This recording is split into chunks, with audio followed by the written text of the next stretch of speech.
Assalamualaikum warahmatullahi wabarakatuh. Saya Dinda Caheningrum dengan 3 digit NIM terakhir 072.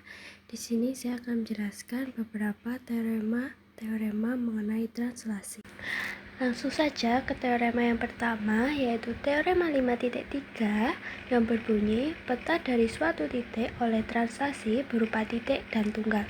Nah, langkah pembuktiannya diketahui terdapat titik P dan juga suatu translasi S dengan vektor AB.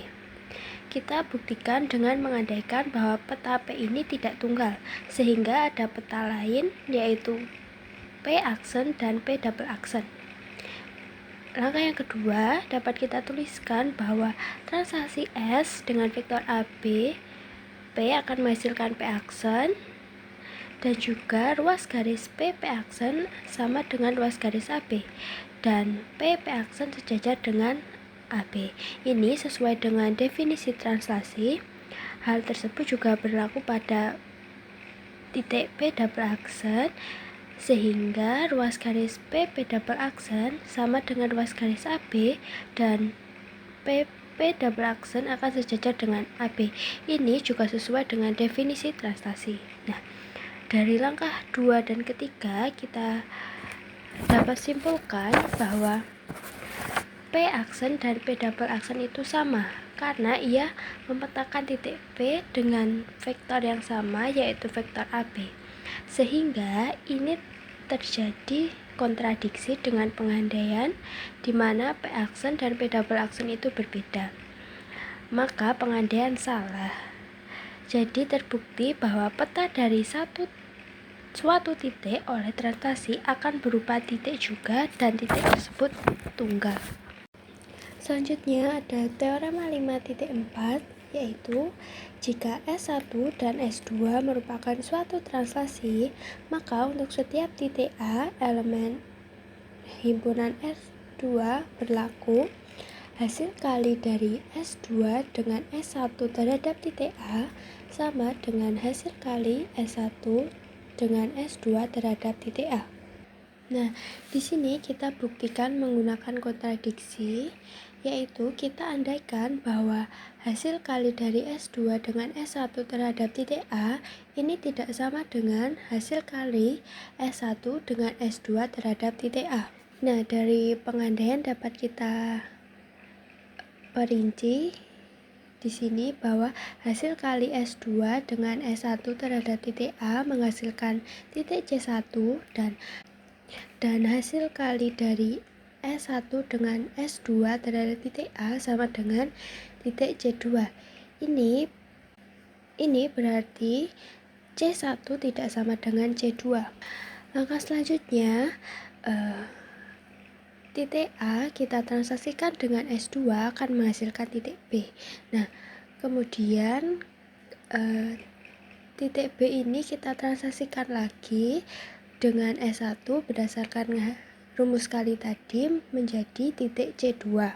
Nah, berdasarkan dengan sifat translasi, maka kita dapatkan bahwa ruas garis AB akan sama dengan ruas garis DC2, dan juga ruas garis AB akan sejajar dan memiliki arah yang sama dengan ruas garis DC2. Sama halnya dengan langkah ketiga, di sini kita translasikan titik A dengan S1 menghasilkan titik D. Kemudian titik D akan kita translasikan lagi dengan S2 yang akan menghasilkan C1. Sama karena sifat translasi, maka kita dapatkan ruas garis AD akan sama dengan ruas garis BC1, dan ruas garis AD akan sejajar dan searah dengan ruas garis BC1. Nah, berdasarkan langkah 4 dan 6, kita tahu bahwa bangun ABC1D dan ABC2D keduanya merupakan jajar ginjang dengan titik-titik dasar yang sama. Nah, karena sifat jajar ginjang itu, maka kita dapati bahwa titik C1 ini harus sama dengan titik C2, sehingga pengandaian kita yang di awal bahwa C1 tidak sama dengan C2 itu salah. Jadi terbukti bahwa hasil kali dari S2 dengan S1 terhadap titik A sama dengan hasil kali dari S1 dengan S2 terhadap titik A. Selanjutnya ada teorema 5.5 yang menyatakan mengenai dua hal penting tentang translasi, yaitu yang pertama, tidak terdapat titik tetap kecuali translasi identitas, dan garis-garis yang sejajar dengan arah geser akan menjadi garis tetap. Pertama, kita akan membuktikan bahwa translasi ini tidak memiliki titik tetap. Pertama, kita ambil titik A yang tidak sama dengan titik B. Kita andaikan vektor gesernya yaitu vektor AB adalah PQ yang tidak sama dengan 0, 0. Berdasarkan premis, kita dapat tuliskan rumus umum translasi SAB dengan X aksen Y aksen sama dengan XY plus PQ. Lalu kita andaikan bahwa terdapat satu titik tetap. Maka posisi awal dari XY ini harus sama dengan posisi akhir dari X aksen, Y aksen.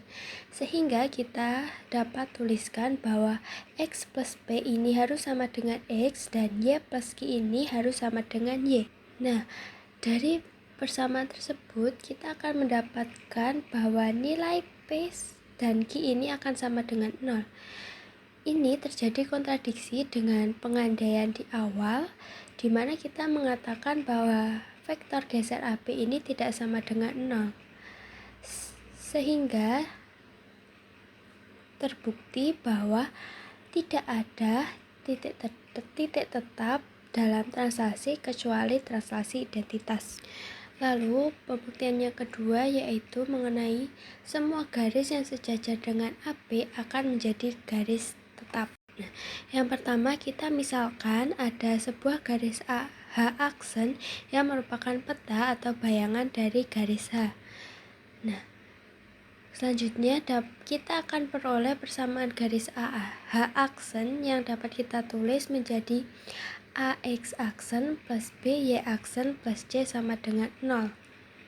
Nah, langkah ketiga kita substitusikan nilai X aksen dan Y aksen dari rumus translasi ke persamaan garis tersebut. Maka kita akan mendapatkan persamaan garis H menjadi AX plus BY plus AB plus BQ plus C sama dengan 0.